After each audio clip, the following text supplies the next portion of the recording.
ಓಂ ನಮೋ ಭಗವತೆ ವಾಸುದೇವಾಯ. ಓಂ ನಮೋ ಭಗವತೆ ವಾಸುದೇವಾಯ. ಓಂ ನಮೋ ಭಗವತೆ ವಾಸುದೇವಾಯ. ಓಂ ಸುರಭ್ಯೇ ನಮಃ. ಓಂ ಸುರಭ್ಯೇ ನಮಃ. ಓಂ ಸುರಭ್ಯೇ ನಮಃ. ಮೂಕಂ ಕರೋತಿ ವಾಚಾಲಂ ಪಂಗುಂ ಲಂಘಾಯತೆ ಗಿರಿಂ. ಯತ್ಕೃಪಾತಮಹಂ ವಂದೇ ಶ್ರೀಗುರುಂ ದೀನತಾರಿಣಂ ಶ್ರೀಚೈತನ್ಯಮೀಶ್ವರಂ ಪರಮಾನಂದಮಾಧವಂ.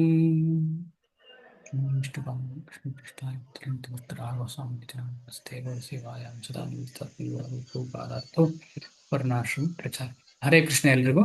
ಇವತ್ತಿನ ಶ್ಲೋಕ ಕೊನೆಯ ಶ್ಲೋಕ, 4ನೇ ಅಧ್ಯಾಯದ್ದು ಶ್ಲೋಕ 42. ತಸ್ಮಾದ್ ಅಜ್ಞಾನ ಸಂಭೂತಂ ಹೃತ್ಸ್ಥಂ ಜ್ಞಾನಾಸಿನಾತ್ಮನಃ ಚಿತ್ವೈನಂ ಸಂಶಯಂ ಯೋಗಂ ಆತಿಷ್ಠೋತ್ತಿಷ್ಠ ಭಾರತ. ತಸ್ಮಾದಜ್ಞಾನ ಸಂಭೂತಂ ಹೃತ್ಸ್ಥಂ ಜ್ಞಾನಾಸಿನಾತ್ಮನಃ ಚಿತ್ವೈನಂ ಸಂಶಯಂ ಯೋಗಂ ಆತಿಷ್ಠೋತ್ತಿಷ್ಠ ಭಾರತ. ತಸ್ಮಾದಜ್ಞಾನ ಸಂಭೂತಂ ಹೃತ್ಸ್ಥಂ ಜ್ಞಾನಾಸೀನಾತ್ಮನಃ ಚಿತ್ವೈನಂ ಸಂಶಯಂ ಯೋಗಮಾತಿಷ್ಠೋತ್ತಿಷ್ಠ ಭಾರತ. ತಸ್ಮಾದಜ್ಞಾನ ಸಂಭೂತಂ ಹೃತ್ಸ್ಥಂ ಜ್ಞಾನಾಸಿನಾತ್ಮನಃ ಚಿತ್ವೈನಂ ಸಂಶಯಂ ಯೋಗಮಾತಿಷ್ಠೋತ್ತಿಷ್ಠ ಭಾರತ. ಚಿತ್ವೈನಂ ಸಂಶಯಂ ಯೋಗಂ ಆತಿಷ್ಠೋತ್ತಿಷ್ಠ ಭಾರತ. ತಸ್ಮಾದಜ್ಞಾನ ಸಂಭೂತಂ ಹೃತ್ಸ್ಥಂ ಜ್ಞಾನಾಸಿನಾತ್ಮನಃ ಚಿತ್ವೈನಂ ಸಂಶಯಂ ಯೋಗಮಾತಿಷ್ಠೋತ್ತಿಷ್ಠ ಭಾರತ.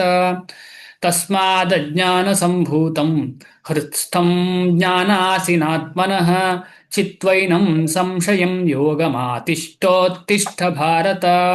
ತಸ್ಮಾತ್ ಅಜ್ಞಾನ ಸಂಭೂತಂ ಹೃತ್ಸ್ಥಂ ಜ್ಞಾನಾಸಿನಾತ್ಮನಃ ಚಿತ್ವೈನಂ ಸಂಶಯಂ ಯೋಗಮಾತಿಷ್ಠೋತ್ತಿಷ್ಠ ಭಾರತ. ಯಾರಾದ್ರೂ ಒಬ್ರು ಹೇಳ್ತೀರಾ? ಟ್ರೈ ಮಾಡ್ತೀರಾ? ಮಾಡ್ತೇನೆ. ಯಾರು? ಹೀರಾ ಮಾತಾಜಿ, ಶಕುಂತಲಾ ಮಾತಾಜಿ. Yes Mataji, please. ಯಾರು ಮಾಡ್ಬೇಕು? ಯಾರು ಹೇಳಿದ್ರು ಮಾಡ್ತೇನೆ ಅಂತ ಅವರು? ಹೀರಾ ಮಾತಾಜಿ. ತಸ್ಮಾದಜ್ಞಾನ ಸಂಭೂತ ಅತ್ಸಪ್ತ ಜ್ಞಾನಾಸಿನಾಸ್ತನ ಸಿನಾತ್ಮನಃ ಚಿತ್ವೈನಂ ಸಂಶಯಂ ಯೋಗಮಾತಿಷ್ಠೋತ್ತಿಷ್ಠ ಭಾರತ. ಧನ್ಯವಾದ ಮಾತಾಜಿ. ಸರಿ, ಮುಂದೆ ಹೋಗೋಣ. ಅನುವಾದ. ಶ್ರೀಲ ಪ್ರಭುಪಾದರಿಗೆ ಜಯವಾಗಲಿ. ಆದ್ದರಿಂದ ಅಜ್ಞಾನದಿಂದ ನಿನ್ನ ಹೃದಯದಲ್ಲಿ ಉದ್ಭವವಾಗಿರುವ ಸಂದೇಹಗಳನ್ನು ಜ್ಞಾನವೆಂಬ ಕತ್ತಿಯಿಂದ ಕತ್ತರಿಸು. ಜ್ಞಾನವೆಂಬ ಕತ್ತಿಯಿಂದ ಕತ್ತರಿಸು. ಅರ್ಜುನ, ಯೋಗದಿಂದ ಸನ್ನದ್ಧನಾಗಿ ಯುದ್ಧಕ್ಕೆ ಏಳು. ಇದು ಕೊನೆಯ ಶ್ಲೋಕ, ತುಂಬಾ ಇಂಪಾರ್ಟೆಂಟ್ ಶ್ಲೋಕ. ಚಿತ್ವೈನಂ ಅಂತ ಹೇಳಿದ್ರೆ ಕತ್ತರಿಸುವುದು. ಚಿತ್ವೈನಂ. ಆದ್ದರಿಂದ ಅಜ್ಞಾನದಿಂದ ನಿನ್ನ ಹೃದಯದಲ್ಲಿ ಉದ್ಭವವಾಗಿರುವ ಸಂದೇಹಗಳನ್ನು. ಏನು ಸಂದೇಹ? ಏನು ಸಂದೇಹ? ಅರ್ಜುನನಿಗೆ ಏನು ಸಂದೇಹ ಇತ್ತು? ಯುದ್ಧ ಮಾಡ್ಬೇಕೋ ಬೇಡವಾ ಅಂತ. ಯುದ್ಧ ಮಾಡ್ಬೇಕಾ ಬೇಡವಾ ಅಂತ ಸಂದೇಹ ಇತ್ತು. ಯಾಕೆ ಯುದ್ಧ ಮಾಡೋದು ಬೇಡ ಅಂತ ಅವನ ಮನಸ್ಸಲ್ಲಿತ್ತು? ಯಾಕೆ? ತನ್ನವರು ಸಂಬಂಧವರು ಅಂದ್ಬಿಟ್ಟು ಮೋಹ ಇತ್ತು. ಸಂಬಂಧದವರ ಬಗ್ಗೆ ತುಂಬಾ ಮೋಹ ಇತ್ತು. ಅವರನ್ನು ಕೊಲ್ಲಿಕ್ಕೆ ಅವನಿಗೆ ಇಷ್ಟ ಇರಲಿಲ್ಲ. ಆಯ್ತು, ಬೇರೆ ಏನು ಕಾರಣ ಇರಬಹುದು? ಬೇರೆ ಬೇರೆ ಕಾರಣವನ್ನು ನಾವು ಚರ್ಚಿಸಿದ್ದೇವೆ 1ನೇ ಅಧ್ಯಾಯ ಮತ್ತು ಕೊನೆಯಲ್ಲಿ 2ನೇ ಅಧ್ಯಾಯದ ಮೊದಲನೇ ಭಾಗದಲ್ಲಿ. ಅರ್ಜುನ ಬೇರೆ ಬೇರೆ ರೀಸನ್ ಕೊಡ್ತಾರೆ. ನಾನು ಯುದ್ಧ ಮಾಡುವುದಿಲ್ಲ, ಇವರನ್ನೆಲ್ಲ ಕೊಂದ್ರೆ ನನಗೆ ಪಾಪ ಸಿಗ್ತದೆ, ಇವರನ್ನೆಲ್ಲ ಕೊಂದ್ರೆ ಆಮೇಲೆ ಹೆಂಗಸರಿಗೆ ಗಂಡ ಇಲ್ಲ ಅಂತ ಆಗಿ ಕುಲ ಭ್ರಷ್ಟ ಆಗ್ತಾರೆ. ಆಮೇಲೆ ಇವರನ್ನೆಲ್ಲ ಕೊಂದ್ರೆ ನಾನು ಏನು ಯಾರೊಟ್ಟಿಗೆ ಸುಖ ಪಡುದು, ಇವರನ್ನೆಲ್ಲ ಕೊಂದ ಮೇಲೆ ಯಾರಿರ್ತಾರೆ ಯಾರಿರುವುದಿಲ್ಲ, ಈ ರೀತಿಯಲ್ಲಿ ಬೇರೆ ಬೇರೆ ಉದಾಹರಣೆಗಳ ಮುಖಾಂತರ ಅರ್ಜುನ ಕೃಷ್ಣನಿಗೆ ಹೇಳ್ತಾರೆ ನಾನು ಯುದ್ಧ ಮಾಡುವುದಿಲ್ಲ ಅಂತ ಹೇಳಿ. ಇದೆಲ್ಲ ಸಂದೇಹಕ್ಕೆ ಕಾರಣ. ಇದೆಲ್ಲ ಅಂದ್ರೆ ಸಂದೇಹ ಅಂದ್ರೆ ಏನು? ಅಜ್ಞಾನ. ಅಜ್ಞಾನದಿಂದಾಗಿ ಬರುವಂತಹ ಸಂದೇಹ. ಅಜ್ಞಾನ ಇದ್ದ ಕಾರಣ ಸಂದೇಹ ಬರ್ತಾ ಇರುವಂಥದ್ದು. ಅರ್ಜುನನಿಗೆ ಅಜ್ಞಾನ ಇದೆ ಅಂತಲ್ಲ. ಅರ್ಜುನ ನಾವೆಲ್ಲ ತಿಳ್ಕೊಂಡ ಹಾಗೆ ಅರ್ಜುನ ನಮ್ಮನ್ನ ರೆಪ್ರೆಸೆಂಟ್ ಮಾಡ್ತಿದ್ದಾರೆ ಅಷ್ಟೇ. ಅವರು ನರ ಮತ್ತು ನಾರಾಯಣನ ಜೊತೆ ಯಾವತ್ತೂ ಇರುವಂತಹ ವ್ಯಕ್ತಿತ್ವ ಅರ್ಜುನ. ಆದ ಕಾರಣ ಅವರನ್ನ ಸುಮ್ಮನೆ ನಾವು ಈ ರೀತಿಯಲ್ಲಿ ಸಂದೇಹ ಪಡಬಾರದು. ನಮಗೆ ಗೊತ್ತು ಯಾರು ಅರ್ಜುನ ಅಂತ ಹೇಳಿ. ಆದ್ರೆ ನಮಗೋಸ್ಕರ ಭಗವಂತ ಅರ್ಜುನನಿಗೆ ಈ ರೀತಿಯ ಒಂದು ಮಾಯಾ ಮಾಯೆಯ ಅಂದ್ರೆ ಯೋಗ ಮಾಯೆಯ ಒಂದು ಆವೃತ್ತ ಮಾಡಿ ಭಗವಂತನ ಮುಖಾಂತರ ನಮಗೆ ಈ ಎಲ್ಲಾ ಜ್ಞಾನವನ್ನ ನಮಗೆ ಕೊಡ್ತಾ ಇದ್ದಾರೆ ಭಗವಂತ. ಯಾರ ಮುಖಾಂತರ? ಭಗವಂತನ ಮುಖಾಂತರ ಅಲ್ಲ, ಅರ್ಜುನನ ಮುಖಾಂತರ. ಆದ ಕಾರಣ ಈ ಅಜ್ಞಾನದಿಂದ ಹೃದಯದಲ್ಲಿ ಉದ್ಭವವಾಗಿರುವ ಸಂದೇಹಗಳನ್ನು ಜ್ಞಾನವೆಂಬ ಕತ್ತಿಯಿಂದ ಕತ್ತರಿಸು. ಈ ಒಂದು ವಿಚಾರ ಜ್ಞಾನ ಅಂತ ಹೇಳುವಂಥದ್ದು ಕತ್ತಿಗೆ ಕತ್ತಿಗೆ ಹೋಲಿಸಿದ್ದಾರೆ. ಜ್ಞಾನ ಅಂತ ಹೇಳುವುದನ್ನ ಕತ್ತಿಗೆ ಹೋಲಿಸಿದ್ದಾರೆ. ಕತ್ತಿ ಅಂದ್ರೆ ಏನು? ಕತ್ತಿ ಯಾವುದಕ್ಕಾಗಿ ಉಪಯೋಗಿಸ್ತೇವೆ ನಾವು? ಕತ್ತಿಯನ್ನು ಯಾವುದಕ್ಕೋಸ್ಕರ ಉಪಯೋಗಿಸ್ತೇವೆ? ಕತ್ತರಿಸೋದು. ಕತ್ತಿಯನ್ನು ತರಕಾರಿ ಕಟ್ ಮಾಡ್ಲಿಕ್ಕೆ ಉಪಯೋಗಿಸ್ತೇವೆ. ಆಮೇಲೆ ತೆಂಗಿನಕಾಯಿ ಹೊಡಿಲಿಕ್ಕೆ. ತೆಂಗಿನಕಾಯಿ ಹೊಡಿಲಿಕ್ಕೆ ಉಪಯೋಗಿಸ್ತೇವೆ. ಆಯ್ತು. ಆಮೇಲೆ ವ್ಯವಸಾಯದಲ್ಲಿ ಹೊಲ ಕುಯ್ಯಲು ಬಳಸುತ್ತೇವೆ. ವ್ಯವಸಾಯದಲ್ಲಿ ಹೊಲದಲ್ಲಿ ಆದಂತಹ ಬೆಳೆಯನ್ನ ಕೊಯ್ಲಿಕ್ಕೆ ಉಪಯೋಗಿಸ್ತೇವೆ. ಆಮೇಲೆ ಯುದ್ಧದಲ್ಲಿ ಯುದ್ಧ ಮಾಡೋದಕ್ಕೆ ಪ್ರಭುಜಿ. ಶತ್ರುಗಳೆಲ್ಲ ಸಂಹಾರ ಮಾಡೋದು. ಯುದ್ಧ ಮಾಡುವಾಗ ಕತ್ತಿಯನ್ನ ಉಪಯೋಗಿಸ್ತೇವೆ. ಆಮೇಲೆ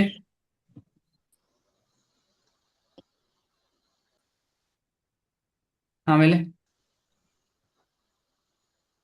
ಅಷ್ಟೇನಾ? ಶಸ್ತ್ರಚಿಕಿತ್ಸೆಗೆ, ಆಪರೇಷನ್ ಮಾಡೋದಕ್ಕೆ, ಶಸ್ತ್ರಚಿಕಿತ್ಸೆಗೆ ಉಪಯೋಗಿಸ್ತೇವೆ ಕತ್ತಿಯನ್ನ. ಓಕೆ. ಆಮೇಲೆ ಚಿಂತನೆ. ನೀವೆಲ್ಲ ಭಯಂಕರ ಪಾಸಿಟಿವ್, ಎಲ್ಲ ಧರ್ಮದಲ್ಲಿರುವವರು. ಮರ ಕಟ್ ಮಾಡಕ್ಕೆ ಪ್ರಭುಜಿ. ಮರ ಕಟ್ಲಿಕ್ಕೆ, ಕಟ್ ಮಾಡ್ಲಿಕ್ಕೆ. ಕಳ್ಳರು ಯೂಸ್ ಮಾಡ್ತಾರೆ. ಯುದ್ಧದಲ್ಲಿ ಕತ್ತಿ ವರ್ಸೆ. ಯುದ್ಧದಲ್ಲಿ ಅದು ಹೇಳಿದ್ರು ಮಾತಾಜಿ, ಕತ್ತಿ ಯುದ್ಧದಲ್ಲಿ. ಬೇರೆ ಯಾರೋ ಏನೋ ಹೇಳ್ತಾ ಇದ್ರಲ್ಲ, ಕಳ್ಳ ಅಂತ ಹೇಳುದು ಬಂದಿತ್ತು. ಕಳ್ಳರು ಯೂಸ್ ಮಾಡ್ತಾರೆ ಪ್ರಭುಜಿ. ಕಳ್ಳರು ಉಪಯೋಗಿಸ್ತಾರೆ. ಅಂದ್ರೆ ಈ ಕತ್ತಿಯನ್ನ ಯಾವ ರೀತಿಯಲ್ಲಿ ಬೇಕಿದ್ರೂ ಉಪಯೋಗಿಸಬಹುದು. ಕತ್ತಿಗೆ ಎಲ್ಲಿ ಈ ಜ್ಞಾನವನ್ನು ಕೂಡ ಅದೇ ರೀತಿಯಲ್ಲಿ. ಕತ್ತಿ ಆಗ್ಲಿ ಚೂರಿ ಆಗ್ಲಿ ಎಲ್ಲ ಒಂದೇ. ಶಾರ್ಪ್ ಇರುವಂತದ್ದು, ಯಾವುದನ್ನು ಕಟ್ ಮಾಡ್ಲಿಕ್ಕೆ ಉಪಯೋಗಿಸುವಂತದ್ದು. ಕೆಲವರ ಬಾಯಿಯ ನಾಲಗೆಯೇ ಕತ್ತಿ, ಹೌದಾ? ನಾಲಗೆಯೇ ಕತ್ತಿ. ತುಂಬಾ ಹರಿತ ಅಂದ್ರೆ ಕತ್ತಿಗಿಂತ ಹರಿತ. ಆಯ್ತಾ? ಇಲ್ಲಿ ಕತ್ತಿ ಅಂತ ಹೇಳಿದ್ರೆ ನಮ್ಗೆ ತುಂಬಾ ಇಂಪಾರ್ಟೆಂಟ್ ಆಗಿ ಅರ್ಥ ಮಾಡ್ಬೇಕು. ಈ ಜ್ಞಾನಕ್ಕೆ ಹೋಲಿಸಿದ್ದಾರೆ. ಯಾಕೆ ಅಂತ ಹೇಳಿದ್ರೆ ಈ ಜ್ಞಾನವನ್ನು ಕೂಡ ಕತ್ತಿಯ ರೀತಿಯಲ್ಲೇ ಉಪಯೋಗಿಸ್ಲಿಕ್ಕೆ ಆಗ್ತದೆ. ಆದ ಕಾರಣ ನಾವು ಎಲ್ಲಿ ಜ್ಞಾನವನ್ನ ಭಗವಂತನ ಕಡೆಗೆ ಉಪಯೋಗಿಸ್ತೇವೆ ಅದು ನಿಜವಾದ ಜ್ಞಾನ. ಇಲ್ಲ ಇದ್ರೆ ಈ ಕತ್ತಿ ಯಾವ ರೀತಿಯಲ್ಲಿ ಕೀಳು ಮನೋಭಾವ ಇರುವವನ ಕೈಯಲ್ಲಿ ಕತ್ತಿ ಇದ್ರೆ ಏನಾಗ್ತದೆ? ಆ ಸ್ಥಿತಿ ಜ್ಞಾನ ಇರುವವನಿಗೆ ಆಗ್ತದೆ, ಈ ತರ ಜ್ಞಾನ. ಅದಕ್ಕೋಸ್ಕರ ಈ ಜ್ಞಾನವನ್ನು ಎಲ್ರಿಗೂ ಕೊಡ್ಲಿಕ್ಕೆ ಆಗುದಿಲ್ಲ. ಭಗವಂತ ಎಲ್ರಿಗೂ ಕೊಡ್ತಾ ಇಲ್ಲ. ಅದಕ್ಕೆ ಚೂಸ್ ಮಾಡಿ ಕೊಡ್ತಾ ಇರುವಂತದ್ದು ಈ ಜ್ಞಾನವನ್ನ. ಸುಮ್ಮನೆ ಅಲ್ಲಿ ಹೋಗುವವರಿಗೆಲ್ಲ ಅದು ಹಿಂದಿನ ಶ್ಲೋಕದಲ್ಲಿ ನಮ್ಗೆ ಕ್ಲಿಯರ್ ಆಗಿ ಅರ್ಥ ಆಗಿದೆ. ಎಷ್ಟೇ ಈ ಭಗವದ್ಗೀತೆಯ ಜ್ಞಾನ ಗೊತ್ತಾಗ್ಲಿ, ಅವನಿಗೆ ನಿಜವಾದ ಜ್ಞಾನ ಗೊತ್ತಾಗುವುದು ಯಾವಾಗ ಅಂತ ಹೇಳಿದ್ರೆ, ನಿಜವಾಗಿ ಭಗವಂತ ಪರಿಪೂರ್ಣ, ಭಗವಂತನಿಂದಲೇ ಬಂದದ್ದು, ಭಗವಂತನಿಗೆ ಒಂದು ಸತ್ ಚಿತ್ ಆನಂದ ಸ್ವರೂಪವಾದಂತಹ ದೇಹ ಇದೆ ಅಂತ ಹೇಳಿ ಯಾರು ಆಕ್ಸೆಪ್ಟ್ ಮಾಡ್ತಾರೆ ಅವನಿಗೆ ಮಾತ್ರ ಈ ಜ್ಞಾನ ಸಂಪೂರ್ಣವಾಗಿ ದೊರಕುದು. ಮಿಕ್ಕವರಿಗೆಲ್ಲ ಜ್ಞಾನ ವ್ಯರ್ಥ. ಅದು ಸಿಕ್ಕಿದ ಜ್ಞಾನ ಭಗವದ್ಗೀತೆ ಜ್ಞಾನವೇ ಆಗಿರ್ಲಿ ವ್ಯರ್ಥ. ಅದು ಯಾಕೆ ಅಂತ ಹೇಳಿದ್ರೆ, ಈ ಕತ್ತಿಯನ್ನ ಒಬ್ಬ ಕೊಲೆಗೊಡಕನಿಗೆ ಕೊಟ್ರೆ ಏನ್ ಮಾಡ್ತಾನೆ, ಆಮೇಲೆ ಈ ಕತ್ತಿಯನ್ನ ಒಬ್ಬ ಒಳ್ಳೆಯ ಡಾಕ್ಟರ್ಗೆ ಕೊಟ್ರೆ ಏನ್ ಮಾಡ್ತಾನೆ, ಅದರಲ್ಲಿ ಗಜಾಂತರ ವ್ಯತ್ಯಾಸ. ಒಬ್ಬ ಮಾಂಸ ತಿನ್ನುವನ ಕೈಯಲ್ಲಿ ಕತ್ತಿ ಕೊಟ್ರೆ ಏನ್ ಮಾಡ್ತಾನೆ, ಆಮೇಲೆ ವೆಜಿಟೇರಿಯನ್ ಮಾತ್ರ ತಿನ್ನುವವನ ಕೈಯಲ್ಲಿ ಕತ್ತಿ ಕೊಟ್ರೆ ಏನ್ ಮಾಡ್ತಾನೆ? ಮೀನು ಕಟ್ ಮಾಡ್ಲಿಕ್ಕೆ ಉಪಯೋಗಿಸ್ತಾನೆ ಈ ರೀತಿಯಲ್ಲಿ. ಆಮೇಲೆ ವೆಜಿಟೇಬಲ್ಸ್ ಮಾತ್ರ ತಿನ್ನುವವನು ವೆಜಿಟೇಬಲ್ಸ್ ಕಟ್ ಮಾಡ್ಲಿಕ್ಕೆ ಉಪಯೋಗಿಸ್ತಾನೆ. ವ್ಯತ್ಯಾಸ ಅಜ ಗಜಾಂತರ. ಅಜ ಗಜಾಂತರ ಅಂದ್ರೆ ಏನು?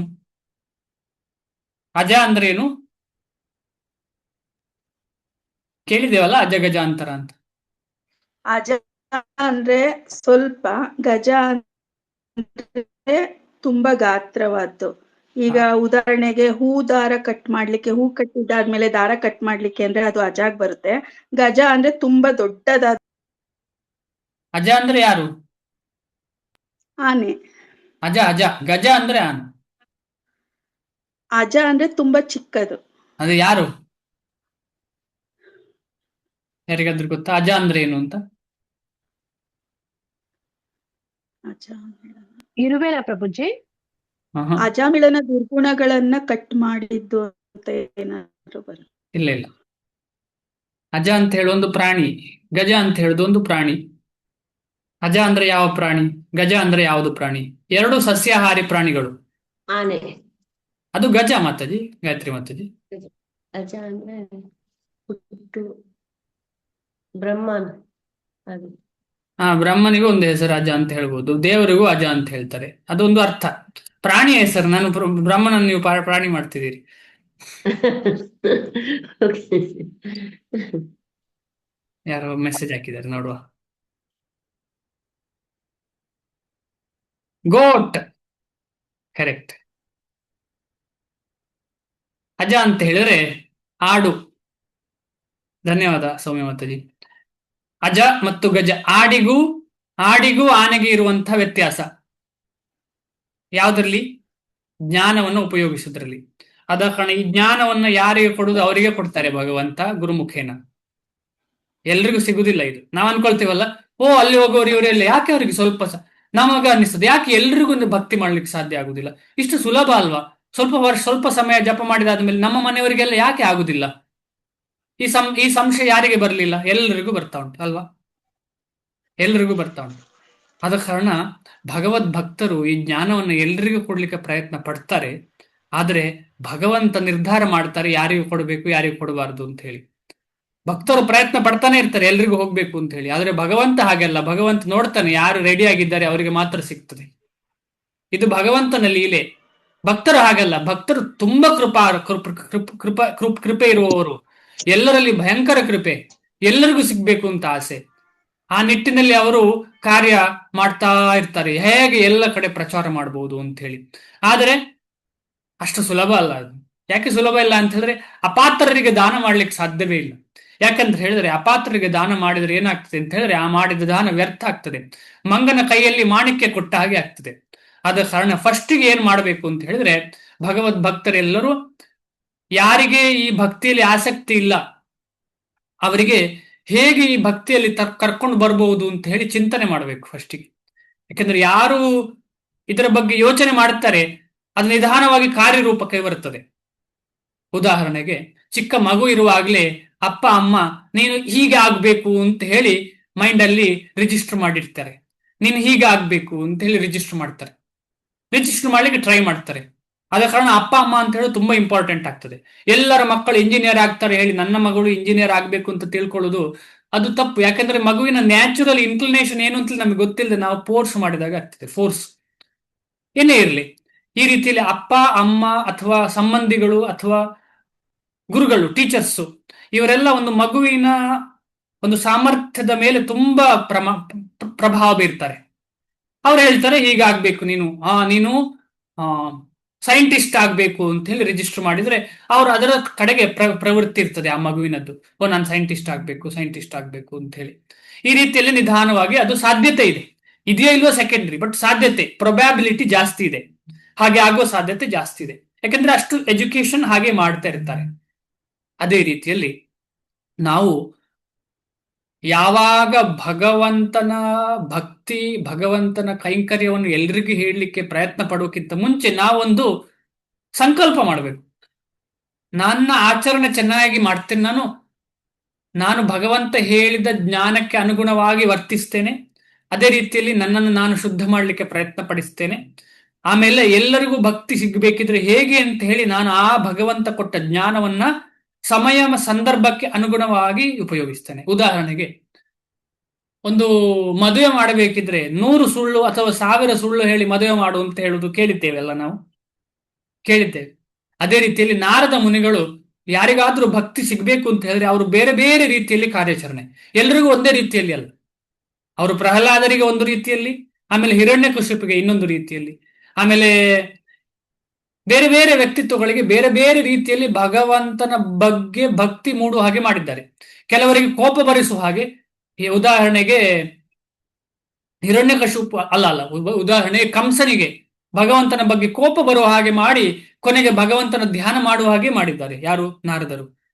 ಈ ರೀತಿಯಲ್ಲಿ ಶುದ್ಧ ಭಕ್ತರು ಹೇಗೆ ಭಗವಂತನ ಭಕ್ತಿ ಇಲ್ಲದಂತಹ ಅಜ್ಞಾನಿಗಳಾದಂತಹ ನನ್ನಲ್ಲಿ ಹೇಗೆ ಭಗವಂತನ ಕಡೆ ಭಕ್ತಿ ಬೆಳೆಸಬಹುದು ಅಂತ ಹೇಳಿ ಪ್ಲಾನ್ ಆಗ್ತಾರೆ. ಆ planning is very very important. ಅದೇ ಪ್ಲಾನಿಂಗ್ ಇಟ್ಟುಕೊಂಡು ಶ್ರೀಲ ಪ್ರಭುಪಾದರು ಕೂಡ ಹೇಳುದು, ಇದು ಪ್ಲಾನಿಂಗ್ ಅಂದ್ರೆ ಏನು, ನೆಗೆಟಿವ್ ಅಲ್ಲ, ಸಂಪೂರ್ಣ ಪಾಸಿಟಿವ್. ಇದು ಭಕ್ತಿ, ಆ ಪ್ಲಾನ್ ಕೂಡ ಭಕ್ತಿ. ಶ್ರೀಲ ಪ್ರಭುಪಾದರು ಏನು ಮಾಡಿದ್ರು? ಭಾರತ ಭೂಮಿಯಲ್ಲಿ ಪ್ರಚಾರ ಮಾಡಲಿಕ್ಕೆ ಪ್ರಯತ್ನ ಪಟ್ಟರು. ಭಾರತ ಭೂಮಿಯಲ್ಲಿ ಇರುವಂತಹ ನನ್ನಂತವರು ಏನು ಆಸಕ್ತಿ ತೋರಿಸಲಿಲ್ಲ ಅಷ್ಟು. ಆಗ ಶ್ರೀಲ ಪ್ರಭುಪಾದರಿಗೆ ಅರ್ಥ ಆಯ್ತು, ಇವರೆಲ್ಲ ವ್ಯಾಮೋಹ, ಪಾಶ್ಚಾತ್ಯ ವ್ಯಾಮೋಹ ಇವರಿಗೆಲ್ಲ ತುಂಬಾ ಇದೆ. ಈಗೇನು ಕಮ್ಮಿ ಆಗಿದೆಯಾ? ಈಗ ಅದಕ್ಕಿಂತ ಜಾಸ್ತಿ ಆಗ್ತಾ ಇದೆ. ಪಾಶ್ಚಾತ್ಯ ವ್ಯಾಮೋಹ ಜಾಸ್ತಿ ಇದೆ ಇವರಿಗೆ. ಆದ ಕಾರಣ ನಾನು ಇವರಿಗೆ ವ್ಯಾಮೋಹ ಕೊಡ್ತಾ ಇರುವವರು ಯಾರಿದ್ದಾರೆ ಅಲ್ಲಿಗೆ ಹೋಗಿ ಅಲ್ಲಿ ಅವರನ್ನ ಬದಲಾವಣೆ ಮಾಡಿ ಬರ್ತೇನೆ. ಆಗ ಇವರಿಗೆ ಗೊತ್ತಾಗ್ತದೆ ಭಕ್ತಿ ಎಷ್ಟು ಇಂಪಾರ್ಟೆಂಟ್ ಅಂತ ಹೇಳಿ. ಹಾಗೆ ಅವರು ಅಮೆರಿಕಕ್ಕೆ ಹೋದ್ರು. ಅಮೆರಿಕಕ್ಕೆ ಹೋಗಿ ಯಾರೋ ಒಬ್ರು ಕೇಳಿದ್ರಂತೆ, ನೀವು ಯಾಕೆ ಇಲ್ಲಿ ಬಂದ್ರಿ ಅಂತ ಹೇಳಿದ್ರೆ, ಆಗ ಹೇಳಿದ್ರಂತೆ ಇಂಗ್ಲೆಂಡ್ ಅಲ್ಲಿ ಕೇಳಿದ್ರಂತೆ ಯಾಕೆ ಇಲ್ಲಿ ಬಂದ್ರಿ ಅಂತ. ಆಗ ಹೇಳಿದ್ರಂತೆ, ನೀವೆಲ್ಲ ನಮ್ಮನ್ನ ಆಳ್ಲಿಕ್ಕೆ ಭಾರತಕ್ಕೆ ಬಂದಿದ್ದೀರಿ, ಆಮೇಲೆ ನೀವು ಒಂದು ವಿಚಾರವನ್ನ ಕೊಳ್ಳೆ ಹೊಡೆದು ಕೊಂಡೋಗ್ಲಿಲ್ಲ, ಅದನ್ನ ನಾನು ನಿಮ್ಗೆ ಕೊಡ್ಲಿಕ್ಕೆ ಬಂದಿದ್ದೇನೆ ಅಂತ ಹೇಳಿ. ಅದನ್ನೊಂದು ಕೊಳ್ಳೆ ಕೊಂಡು ಹೋಗ್ಲಿಕ್ಕೆ ಆಗಿರ್ಲಿಲ್ಲ ನಿಮಗೆ, ಕದ್ಕೊಂಡು ಹೋಗ್ಲಿಕ್ಕೆ ಆಗಿರ್ಲಿಲ್ಲ ನಿಮಗೆ, ಅದನ್ನ ನಾನು ತಗೊಂಡು ಬಂದಿದ್ದೇನೆ ನಿಮಗೆ ಅಂತ ಹೇಳ್ತಿದ್ದಾರೆ. ಯಾವ್ದದು? ಏನ್ ತಕೊಂಡು ಹೋಗ್ಲಿಲ್ಲ? ಎಲ್ಲ ವಜ್ರ ವೈಡೂರಿ ಏನ್ ಬೇಡ ಎಲ್ಲ ತಗೊಂಡು ಹೋಗಿದ್ದಾರೆ. ಈಗ ಕೂಡ ನಾವು ಅವರಿಗೆ ಕೊಡ್ತಾ ಇರುವಂತದ್ದು. ಈಗ ಭಾರತದಲ್ಲಿ ಬೆಸ್ಟ್ ಏನಿದೆ ಅದು ಕೊಡೋದು ಯಾರಿಗೆ? ವಿದೇಶದವರಿಗೆ. ಹೌದಾ ಅಲ್ವಾ? ಈಗ ನೀವು ಹಾಕಿರುವಂತಹ ಡ್ರೆಸ್ ಇದೆಯಲ್ಲ, ಅದು ಬೆಸ್ಟ್ ಡ್ರೆಸ್ ಅಲ್ಲ. ನಿಮ್ಗೆಲ್ರಿಗೂ ಗೊತ್ತಾ? ನೀವು ಹಾಕಿರುವಂತ ಒಳ ಬನಿಯನ್ ವೈಟ್ ಬನಿಯನ್ ಹಾಕ್ತೇವಲ್ಲ ನಾವು, ಜೆಂಟ್ಸ್ ವೈಟ್ ಬನಿಯನ್ ಹಾಕ್ತೇವೆ. ನಂಗೆ ಗೊತ್ತಿರ್ಲಿಲ್ಲ ಅದು ಭಾರತದಲ್ಲೇ ಸಿಗ್ತದೆ, ಆದ್ರೆ ಭಾರತದವರಿಗೆ ಮಾರುದಿಲ್ಲ ಅವರು. ಅದು ಬರೀ ಎಕ್ಸ್ಪೋರ್ಟ್ ಆಗುದು ಮಾತ್ರ. ನೋಡಿ ಎಂತ ವಿಚಾರ ಅಂತ ಹೇಳಿದ್ರೆ, ಅಂದ್ರೆ ಎಲ್ಲವೂ ಮಾರಿ ಎಲ್ಲವೂ ತಕೊಂಡು ಹೋಗಿ ಇನ್ನು ಕೂಡ ನಾವು ಅವರಿಗೆ ಕೊಡ್ತಾ ಇರುವಂತಹ ಅಷ್ಟು ನಮ್ಮ ಮನಸ್ಸನ್ನ ಹಿಡಿದಿದ್ದಾರೆ ಅವರು, ಅದು ಆಮಿಷಗಳನ್ನು ಕೊಟ್ಟು. ಅಂತಹ ಕಡೆಗೆ ಹೋಗಿ ಕೊಟ್ಟದ್ದು ಏನು? ಶ್ರೀಲ ಪ್ರಭುಪಾದರು ನೀವೇನು ತಕೊಂಡು ಹೋಗ್ಲಿಲ್ಲ, ಅದನ್ನು ಕೊಡ್ತೇನೆ ನಾನು. ಅದು ಯಾವುದು ಅಂತ ಹೇಳಿದ್ರೆ ಭಕ್ತಿ. ಅದೇನು ಅಂದ್ರೆ ಭಕ್ತಿ ಅಂದ್ರೆ ಭಗವಂತನ ಕಡೆಗೆ ಹೋಗುವಂತಹ ಜ್ಞಾನವನ್ನು ಕೊಟ್ಟಿದ್ದಾರೆ ಭಗವಂತ ಶ್ರೀಲ ಪ್ರಭುಪಾದರ ಮುಖಾಂತರ. ಆದ ಕಾರಣ ಅವರು ಎಲ್ಲ ಜೀವರಾಶಿಗಳಿಗೆ ಸಮಾನರು ಶ್ರೀಲ ಪ್ರಭುಪಾದರು. ಅದು ನಿಜವಾದ ಜ್ಞಾನಿ. ಹಾಗೆ ಕೊಟ್ಟ ಮೇಲೆ ಏನಾಯ್ತು? ಅವರು ಬಂದ್ರು, ದರೋಡೆ ಮಾಡಿದ್ರ? ಅವರು ಬಂದು ಭಾರತಕ್ಕೆ ಬಂದ್ರು.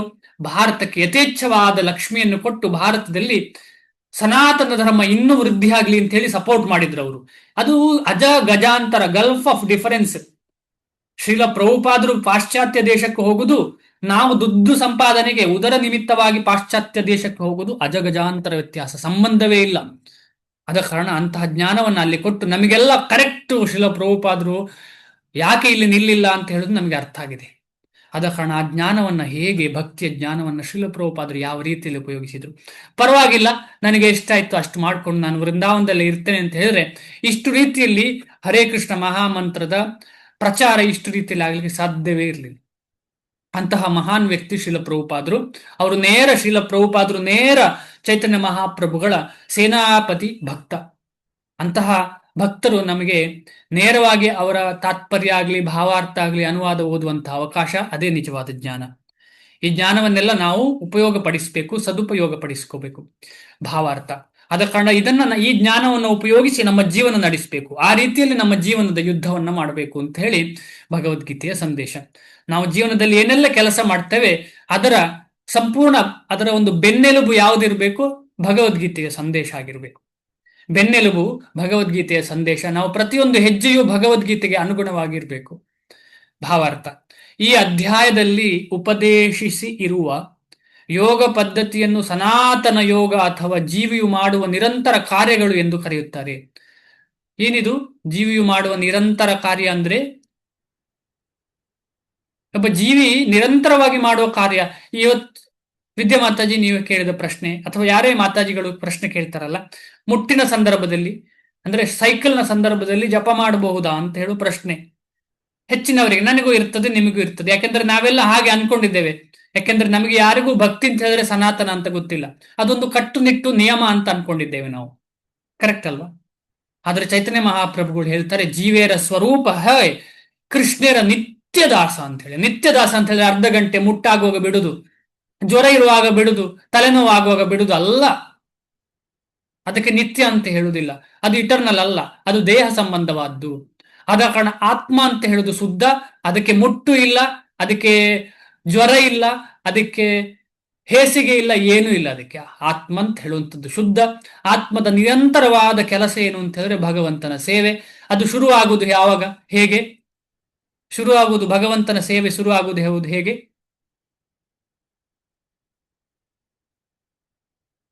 ಯಾರಿಗಾದ್ರೂ ಗೊತ್ತಾ? ಭಗವಂತನ ಸೇವೆ ಶುರುವಾಗುವುದು ಹೇಗೆ? ಶ್ರದ್ಧೆಯಿಂದ. ಶ್ರದ್ಧೆ ಕರೆಕ್ಟು, ಶ್ರದ್ಧೆ ಕರೆಕ್ಟ್. ಶ್ರದ್ಧೆ ಇದ್ರೆ ಆಕ್ಟಿವಿಟಿ ಮಾಡ್ಬೇಕಲ್ಲ. ಯಾವ ಯಾವ ಆಕ್ಟಿವಿಟಿ? ಶ್ರವಣ, ಹಾ, ಶ್ರವಣ ಮತ್ತು ಕೀರ್ತನ. ಕೀರ್ತನ. ಶ್ರವಣ ಕೀರ್ತನೆ ತುಂಬಾ ಇಂಪಾರ್ಟೆಂಟ್. ಅದು ಸೇವೆಯಲ್ಲಿ ಶುರುವಾಯ್ತದು. ಶ್ರವಣದಲ್ಲಿ ಪರ್ಫೆಕ್ಟ್ ಯಾರಾಗಿದ್ದಾರೆ ಶ್ರವಣ ಮಾಡಿ? ಯಾರಿಗಾದ್ರೂ ಗೊತ್ತಾ? ಪರೀಕ್ಷಿತ್ ಮಹಾರಾಜ್. ಹಾ, ಶ್ರೀ ವಿಷ್ಣೋರ್ ಶ್ರವಣೇ ಪರೀಕ್ಷಿತ ಭವತ್. ಆಮೇಲೆ ಶ್ರವಣ ಕೀರ್ತನ ಸುಖದೇವ್ ಗೋಸ್ವಾಮಿ. ಶುಕದೇವ ಗೋಸ್ವಾಮಿ. ಓಕೆ, ಆಮೇಲೆ ಶ್ರವಣ ಕೀರ್ತನ ಸ್ಮರಣ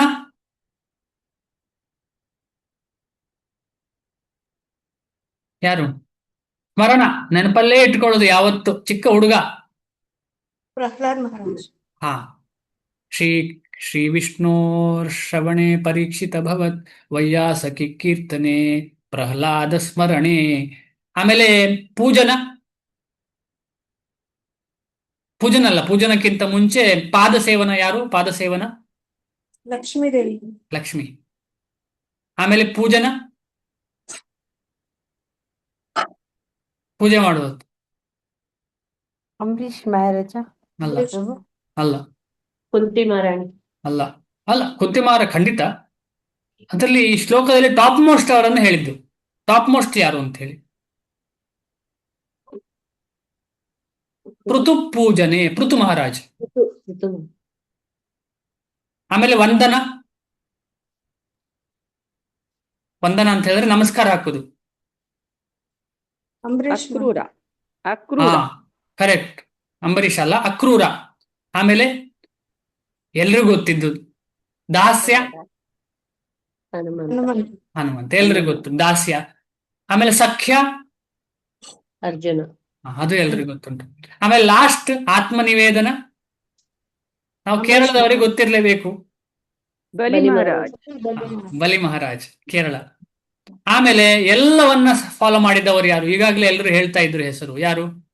ಅಂಬರೀಷ್. ಅಂಬರೀಷ್. ಅಂಬರೀಷ್ ಮಹಾರಾಜ್. ಹರೇ ಕೃಷ್ಣ. ಎಸ್ ಅನುಸೂಯ ಮಾತಾಜಿ, ಏನೋ ಪ್ರಶ್ನೆ ಇತ್ತ? ಏನಿಲ್ಲ. ಓಕೆ, ಅದಕ್ಕೆ ಒಳ್ಳೆ ಶ್ಲೋಕ ಇದೆ. ಆ ಶ್ಲೋಕ ಶ್ರೀ ವಿಷ್ಣು ಶ್ರವಣೆ ಪರೀಕ್ಷಿತ ಭವತ್ ವೈಯಾಸಕಿ ಕೀರ್ತನೆ ಪ್ರಹ್ಲಾದ ಸ್ಮರಣೆ ತದಂಗ್ರಿ ಭಜನೆ ಲಕ್ಷ್ಮೀ ಪೃಥು ಪೂಜನೆ. ಈ ರೀತಿಯಲ್ಲಿ ಶ್ಲೋಕ ಇದೆ. ನಂಗೆ ಫುಲ್ ನೆನಪು ಬರ್ತಾ ಇಲ್ಲ. ಅದ್ಭುತವಾಗಿ ಅದನ್ನು ನೆನಪಿಡ್ಲಿಕ್ಕೆ ಸುಲಭ ಆಗ್ತದೆ. ಈ ರೀತಿಯಲ್ಲಿ ಶೇರ್ ಮಾಡ್ತೀರಾ ಪ್ರಭುಜಿ ಆ ಶ್ಲೋಕ? ಹುಡುಕಿ ಶೇರ್ ಮಾಡ್ತೇನೆ ಖಂಡಿತ. ಯಾಕಂದ್ರೆ ಇದನ್ನ ನಾವು ನೆನಪಿಟ್ಟುಕೊಂಡ್ರೆ ತುಂಬಾ ಹೆಲ್ಪ್ ಆಗ್ತದೆ. ಮುಂದೆ ಯಾರಿಗಾದ್ರೂ ಹೇಳುವಾಗ ಯಾರು ಅಂತ, ಯಾರನ್ನ ಫಾಲೋ ಮಾಡ್ಬೇಕು ನಾವು ಅಂತೇಳಿ. ಇದು ಉದ್ದೇಶ ಏನು ಅಂತ ಹೇಳಿದ್ರೆ, ಇದೆಲ್ಲ ಆಕ್ಟಿವಿಟಿ ಇದೆಯಲ್ಲ, ಈಗ ನಾವು ಹೇಳಿರುವ ಎಲ್ಲ ಆಕ್ಟಿವಿಟಿಯು ಸನಾತನ, ಅದು ಶುದ್ಧ ಭಕ್ತಿ. ಅದಕ್ಕೆ ಸ್ಟಾಪ್ ಅಂತ ಇಲ್ಲ.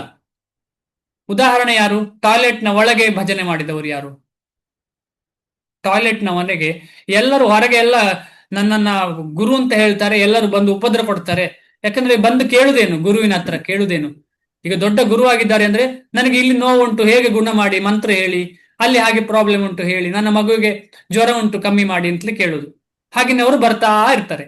ಅದಕ್ಕೋಸ್ಕರ ಒಬ್ರು ಮಹಾನ್ ವ್ಯಕ್ತಿ ಅವರು ಟಾಯ್ಲೆಟ್ನ ಒಳಗೆ ಕೂತು ಜಪ ಮಾಡ್ತಿದ್ರಂತೆ. ಯಾರು? ಹರೇ ಕೃಷ್ಣ ಪ್ರಭು. ಕಿಶೋರ್ ಬಾಬಾ ದಾಸ. ದಾಸ. ಯಾವ ಬಾಬಾಜಿ? ಕಿಶೋರ್ ದಾಸ್. ಸರಿಯಾಗಿ ಹೇಳಿ. ಗೌರ್ ಕಿಶೋರ್ ದಾಸ್ ಬಾಬಾಜಿ ಮಹಾರಾಜ ಅಲ್ಲ, ಜಗನ್ನಾಥ್ ದಾಸ್ ಬಾಬಾಜಿ ಮಹಾರಾಜ. ಜಗನ್ನಾಥ್ ದಾಸ್ ಬಾಬಾಜಿ. ಜಗನ್ನಾಥ್ ದಾಸ್ ಬಾಬಾಜಿ ಮಹಾರಾಜ. ಓಕೆ, ಮುಂದೆ ಹೋಗೋಣ. ಈ ರೀತಿಯಲ್ಲಿ ನಿರಂತರವಾಗಿ ನಡಿಬೇಕು ಅಂತ ಹೇಳುವ ಉದ್ದೇಶದಿಂದ ಹೇಳಿದ ವಿಚಾರ ಯಾವುದು? ಈ ಸನಾತನ. ಸನಾತನ ಅಂದ್ರೇನು? ಸನಾತನ ಅಂದ್ರೇನು?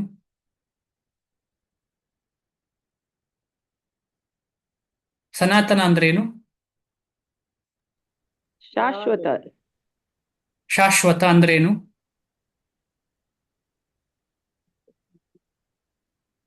ನಾಶ ಆಗದೆ ಇರೋದು. ನಾಶ ಆಗದೇ ಇರುವಂಥದ್ದು. ಧನ್ಯವಾದಗಳು. ನಾಶವೇ ಇಲ್ಲ, ನಾಶವೇ ಇಲ್ಲದದ್ದು ಸನಾತನ. ಆ ನಾಶನೇ ಇಲ್ಲದಂತೆ ಅಂತ ಹೇಳಿದ್ರೆ ನಿರಂತರವಾಗಿ ನಡೆದ್ರೆ ಮಾತ್ರ ಅದಕ್ಕೆ ನಾಶ ಇಲ್ಲ ಅಂತ ಅರ್ಥ. ಅದು ಯಾವಾಗ್ಲೂ ಇರುವಂತದ್ದಕ್ಕೆ ನಾಶ ಇಲ್ಲ ಅಂತ ಅರ್ಥ. ಅದ ಕಾರಣ ಅಂತ ನಾಶ ಇಲ್ಲದಂತಹ ವಿಚಾರವನ್ನ ನಾವು ನಿರಂತರ ನಡೆಸಬೇಕು. ನಮಗೆ ದೇಹದಲ್ಲಿ ಯಾವುದೇ ಬದಲಾವಣೆ ಆಗಿರಲಿ, ಯಾವ ರೀತಿಯಲ್ಲಿ ಬದಲಾವಣೆ ದೇಹದಲ್ಲಿ ಆಗ್ತಾ ಇರಲಿ, ಅದರ ಬಗ್ಗೆ ಚಿಂತನೆ ಇಲ್ಲ. ನಮ್ಮ ನಡುವೆ ಒಬ್ರು ದೊಡ್ಡ ವ್ಯಕ್ತಿತ್ವ ಇದ್ದಾರೆ. ಆ ವ್ಯಕ್ತಿತ್ವ ಖಂಡಿತವಾಗಿ ಮಥುರಾ ಮಾತಾಜಿ ಗೊತ್ತುಂಟು. ಯಾರು ಅವರು? ಮಥುರಾ ಮಾತಾಜಿ ಅವರು ಏನೇ ಕಷ್ಟ ಇರಲಿ ಅವರು ಅವರ ಸಾಧನೆಯನ್ನು ಬಿಟ್ಲಿಲ್ಲ. ಎಲ್ಲ ತುಂಬಾ ಜನ ಇದ್ದಾರೆ, ಆದ್ರೆ ನಮಗೆ ನೇರ ಕಾಣುವವರು ಯಾರು? ಜಯಪತಾಕ್ Maharaj. S, his wholeness Jayapataka ಸ್ವಾಮಿ ಮಹಾರಾಜ್. ನೀವೆಲ್ಲ ನೋಡಿರ್ತೀರಿ ಕೆಲವರು. ಅವರು ಸಂಪೂರ್ಣವಾಗಿ ಎಷ್ಟೇ ಕಷ್ಟ ಇದ್ರು ದೇಹಕ್ಕೆ, ಅವರು ಭಕ್ತಿಯನ್ನ ಮಾತ್ರ ಇನ್ನು ಮೇಲೆ ಎತ್ತುತ್ತಾ ಇದ್ದಾರೆ ವಿನಃ ಕೆಳಗೆ ಅಂತೂ ಹೋಗ್ತಾನೆ ಇಲ್ಲ. ಅದರ ಅರ್ಥ ಏನು ಅಂತ ಹೇಳಿದ್ರೆ ಅವರು ನೇರವಾಗಿ ಭಗವಂತನ ಸಂಬಂಧದಲ್ಲಿ ಇದ್ದಾರೆ, ಶ್ರೀಲ ಪ್ರಭುಪಾದರ ಸಂಬಂಧದಲ್ಲಿ ಇದ್ದಾರೆ. ಈ ಯೋಗದಲ್ಲಿ ಯಜ್ಞ ಕಾರ್ಯದ 2 ಭಾಗಗಳಿವೆ. ಸ್ವಲ್ಪ ನಿಧಾನವಾಗಿ ಓದ್ತೇನೆ, ಯಾಕೆಂದ್ರೆ ಇಂಪಾರ್ಟೆಂಟು. ವರ್ಣಾಶ್ರಮ ಧರ್ಮ ಎಲ್ಲ ಬರ್ತದೆ ಇದರಲ್ಲಿ. ಈ ಯೋಗದಲ್ಲಿ ಯಜ್ಞ ಕಾರ್ಯದ 2 ಭಾಗಗಳಿವೆ. ಮೊದಲನೆಯದು ಮನುಷ್ಯನ ಪ್ರಾಪಂಚಿಕ ಸಂಪತ್ತಿನ ಯಜ್ಞ. ಇದು ಜನರಲಿ ವರ್ಣಾಶ್ರಮದ ಕೆಳಗೆ ಬರುವಂಥದ್ದು. ಇನ್ನೊಂದು ಆತ್ಮಜ್ಞಾನವೆಂದ ಹೆಸರು. ಒಂದು ಪ್ರಾಪಂಚಿಕ, ಒಂದು ಆತ್ಮ.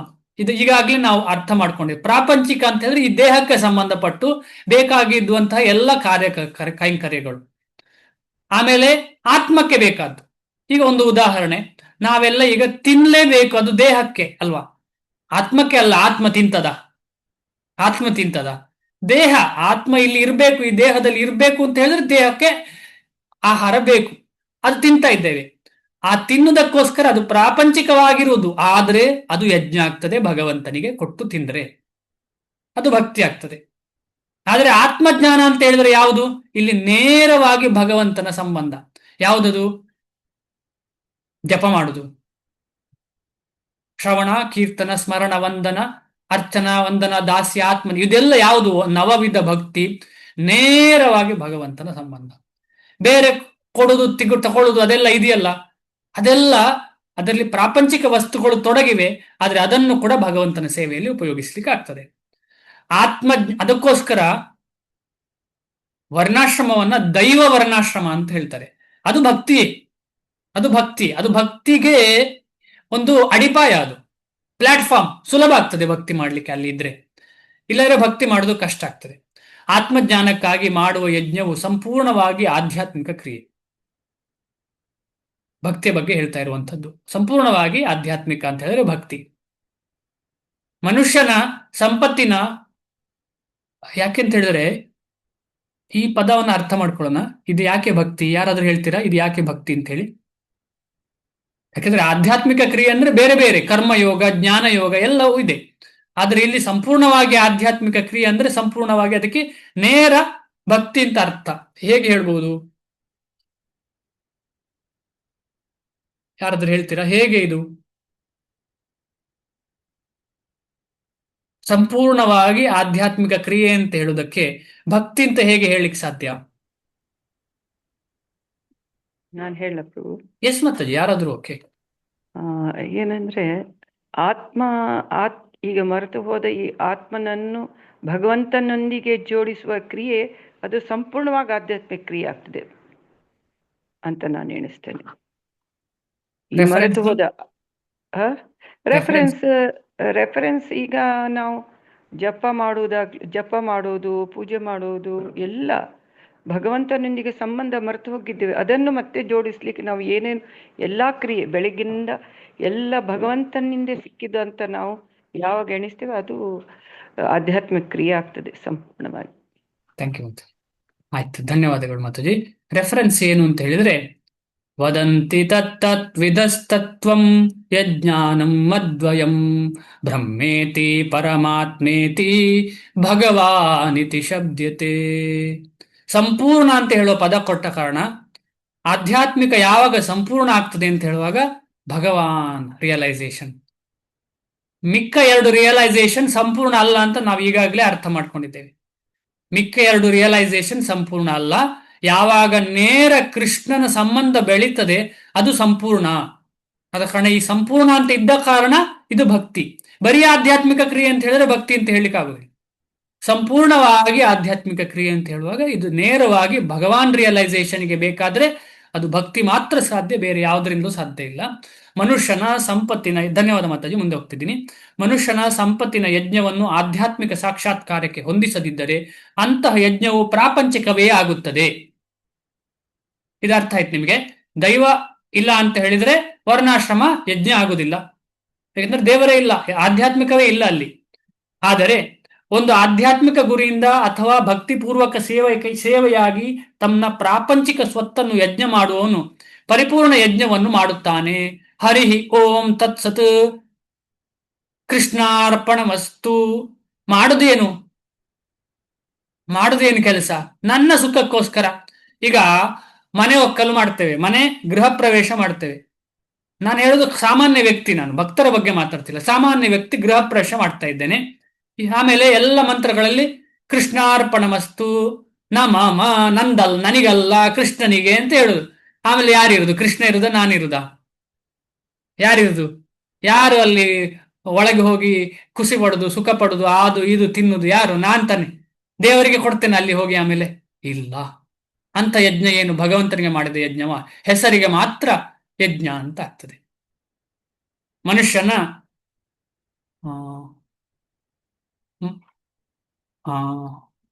ಓಕೆ, ಪ್ರಾಪಂಚಿಕವೇ ಆಗುತ್ತದೆ. ಆದರೆ ಒಂದು ಆಧ್ಯಾತ್ಮಿಕ ಗುರಿಯಿಂದ ಅಥವಾ ಭಕ್ತಿಪೂರ್ವಕ ಸೇವೆಯಾಗಿ ತನ್ನ ಪ್ರಾಪಂಚಿಕ ಸ್ವತ್ತನ್ನು ಯಜ್ಞ ಮಾಡುವವನು ಪರಿಪೂರ್ಣ ಯಜ್ಞವನ್ನು ಮಾಡುತ್ತಾನೆ.